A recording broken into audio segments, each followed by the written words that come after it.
Hello friends, आज हम बात करेंगे ऑक्सीकरण तथा अपचयन के बारे में। ऑक्सीडेशन एंड रिडक्शन क्या होता है, देख सकते हो ये आपको अभिक्रिया दी गई है। इसमें ऑक्सीडेशन कौन कर रहा है, रिडक्शन कौन कर रहा है, सब बहुत ही अच्छे से सीखेंगे। ठीक है, तो एकदम ट्रिक से देखेंगे ऑक्सीकरण तथा अपचयन को। तो यार प्लीज़ वीडियो को लास्ट तक देखना है, स्किप ना कीजिएगा। ठीक है, टॉपिक इंपॉर्टेंट है और बहुत ज़्यादा ही आसानी से सीखेंगे। तो चलो देखते हैं आपका ऑक्सीकरण तथा अपचयन में पहला है आपका ऑक्सीकरण, ऑक्सीडेशन।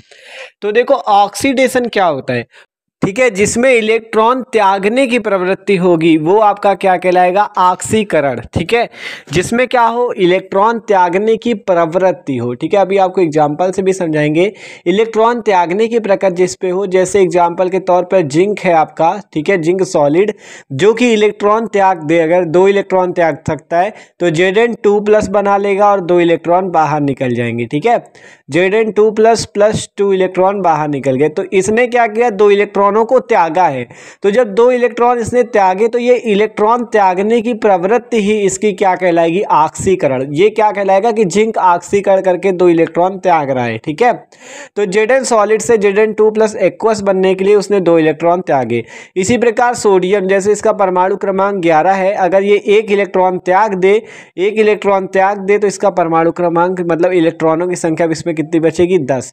ये और Na+ लग जाएगा, मतलब इलेक्ट्रॉन त्यागा तो इलेक्ट्रॉन त्यागने की प्रवृत्ति क्या कहलाएगी, ऑक्सीकरण कहलाएगी। ठीक है, इसी प्रकार मान लो आपका जैसे आयोडीन है, ठीक है, यहाँ पे आप लिखते हैं आपका 2I-। ठीक है, ये आपका I2+ 2 इलेक्ट्रॉन बाहर निकल जाएंगे। ठीक है, तो ये भी इसने आयोडीन में भी क्या हुआ, इस पे इलेक्ट्रॉन त्यागे इसने 2I- ने। ठीक है, और I2 को बनाया। ठीक है, तो ये क्रिया आपकी ऑक्सीकरण, देख सकते हो, पढ़ लो थ्योरी। परमाणु अणु या आयन द्वारा इलेक्ट्रॉन को त्यागने की प्रकृति ऑक्सीडेशन कहलाती है। ठीक है, आपका परमाणु अणु या आयन द्वारा इलेक्ट्रॉन को त्यागने की प्रकृति ऑक्सीडेशन, जैसे जिंक ने इलेक्ट्रॉन त्यागा, और जिस पदार्थ का ऑक्सीडेशन होता है उसे अपचायक कहते हैं। ठीक है, तो ये जिंक क्या है, अपचायक है, मतलब जिस पदार्थ का ऑक्सीकरण हो रहा है वो क्या कहलाएगा, अपचायक कहलाएगा। ठीक है, तो जिस पदार्थ का आपका ऑक्सीडेशन होगा वो क्या होगा, अपचायक होगा। तो ये बात है ऑक्सीकरण की कि इलेक्ट्रॉन त्यागने की प्रकृति ऑक्सीकरण कहलाती है और जिस पदार्थ का ऑक्सीडेशन होगा वो अपचायक होगा। अब बात करते हैं अपचयन की। तो रिडक्शन क्या होता है, परमाणु अणु या आयन द्वारा इलेक्ट्रॉन को ग्रहण करने की प्रकृति रिडक्शन अपचयन कहलाती है और जिस पदार्थ का अपचयन होता है वो ऑक्सीकारक कहलाता है। ठीक है, ऑक्सीकारक कौन कहलाता है, जिस पदार्थ का अपचयन होता है। ठीक है, तो एग्जाम्पल से देखते हैं, इसको भी आपका समझते हैं। ठीक है, तो जैसे एग्जाम्पल के तौर पर आपका कॉपर हो गया, कॉपर जो एक्वस वाला होगा Cu2+, ये क्या होगा आपका, 2 इलेक्ट्रॉन ग्रहण करेगा। ठीक है, 2 इलेक्ट्रॉन ग्रहण करेगा और बनाएगा क्या, कॉपर सॉलिड। ठीक है, कॉपर सॉलिड बनाएगा। तो इसने क्या किया, इलेक्ट्रॉन ग्रहण किए, तो कहा गया इलेक्ट्रॉन को ग्रहण करने की प्रवृत्ति, परमाणु अणु या आयन द्वारा इलेक्ट्रॉन को ग्रहण करने की प्रकृति रिडक्शन कहलाती है। ठीक है, इलेक्ट्रॉन इसने क्या किए, ग्रहण किए, तो इलेक्ट्रॉन ग्रहण करने की प्रकृति ही क्या कहलाएगी, रिडक्शन कहलाएगी। तो देख सकते हो, और इस पे और एग्जांपल देख लो, जैसे आपका Cl2 है। ठीक है, 2 इलेक्ट्रॉन ग्रहण करके क्या बना रहा है, 2Cl-। तो इस अपक्रिया पे भी क्या हो रहा है, रिडक्शन हो रहा है। कौन सी अपक्रिया है ये, अपचयन की अपक्रिया है। ठीक है, क्योंकि इसने इलेक्ट्रॉन ग्रहण किए हैं क्लोरीन ने। ठीक है, जैसे H+ है, ये इलेक्ट्रॉन ग्रहण करके क्या बना रहा है, हाइड्रोजन H2 बना रहा है। ठीक है, यहाँ 2 का गुणा कर लो, यहाँ 2 का, तो इसने क्या किया, 2 इलेक्ट्रॉनों को ग्रहण किया H+ ने। ठीक है, H+ ने 2 इलेक्ट्रॉन ग्रहण करके H2 का निर्माण किया है, तो यह अपक्रिया क्या कहलाएगी, अपचयन। तो परमाणु अणु या आयन द्वारा इलेक्ट्रॉन को ग्रहण करने की प्रकृति रिडक्शन कहलाती है और जिस पदार्थ का अपचयन होता है वो ऑक्सीकारक कहलाता है। ठीक है, तो ये बात समझ में आ गई होगी ऑक्सीकरण तथा अपचयन की। आप बात करते हैं, जैसे आपको ये आपकी अपक्रिया हमने एग्जांपल लिया है, Zn की क्रिया CuSO4 से हुई, ZnSO4 और Cu बना। ठीक है, तो इसमें कौन सी अपक्रिया ऑक्सीकरण की है, कौन सी अपक्रिया अपचयन की, आप कैसे जानोगे। तो देखो यहाँ से आप देख सकते हो, जिंक आपका जिंक सल्फेट बना रहा है, जिंक क्या बना रहा है, जिंक सल्फेट ZnSO4।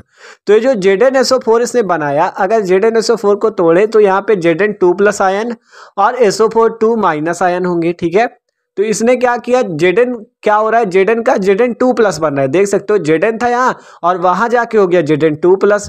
तो आपको यहाँ से क्या पता चल रहा है, इसने 2 इलेक्ट्रॉन त्यागे हैं तभी 2+ आया। उसके पास प्लस कब आता है, जब वो उसने क्या किया हो, किसी को इलेक्ट्रॉन दे दिया हो।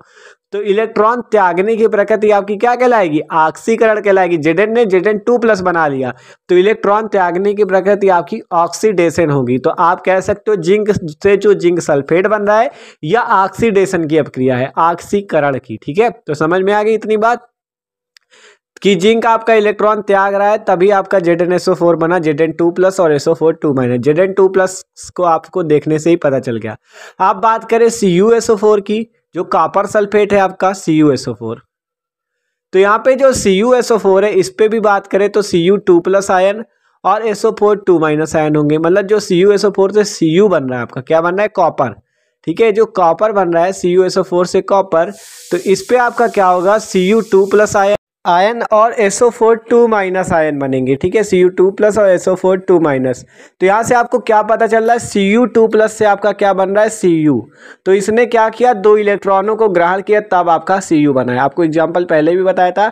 तो Cu2+ ने 2 इलेक्ट्रॉन ग्रहण किए तभी कॉपर बना है। तो इसमें क्या हो रहा है, इलेक्ट्रॉन ग्रहण हो रहे हैं, इसलिए ये क्या कर रहा है, अपचयन की क्रिया दिखा रहा है। ठीक है, तो Zn से ZnSO4 में ऑक्सीकरण और CuSO4 से Cu में कौन सा हो रहा है, अपचयन, क्योंकि ये इलेक्ट्रॉन को ग्रहण कर रहा है। ठीक है, तो एकदम आसानी से आपको समझ में आ रहा होगा ये रिडक्शन अपक्रिया है। तो आप आसानी से आप पहचान सकते हो कौन सी अपक्रिया ऑक्सीकरण है, कौन सी रिडक्शन है। और ये जो आपकी इस अपक्रिया को हम लोग कहते हैं रेडॉक्स रिएक्शन। ठीक है, क्योंकि इसमें ऑक्सीकरण और अपचयन दोनों अपक्रिया हुई। ये क्या है, रिडक्शन। ठीक है, और Zn से ZnSO4 जो बना ये ऑक्सीडेशन की अपक्रिया। तो जिसमें ऑक्सीडेशन और अपचयन दोनों अपक्रियाएं हो उसे कहते हैं रेडॉक्स अपक्रिया या रेडॉक्स रिएक्शन। तो यहाँ पे लिखते हैं कि ऐसी अपक्रिया जिसमें ऑक्सीडेशन तथा रिडक्शन दोनों क्रियाएं होती हैं उसे रेडॉक्स रिएक्शन कहते हैं, रेडॉक्स अपक्रिया कहते हैं। ठीक है, तो ये बात थी भैया आपकी ऑक्सीकरण तथा अपचयन की। तो यार वीडियो अच्छा लगा हो तो वीडियो को लाइक जरूर कर देना और चैनल पे नए हो तो यार सब्सक्राइब भी कर देना। ठीक है, तो okay, thanks for watching this video.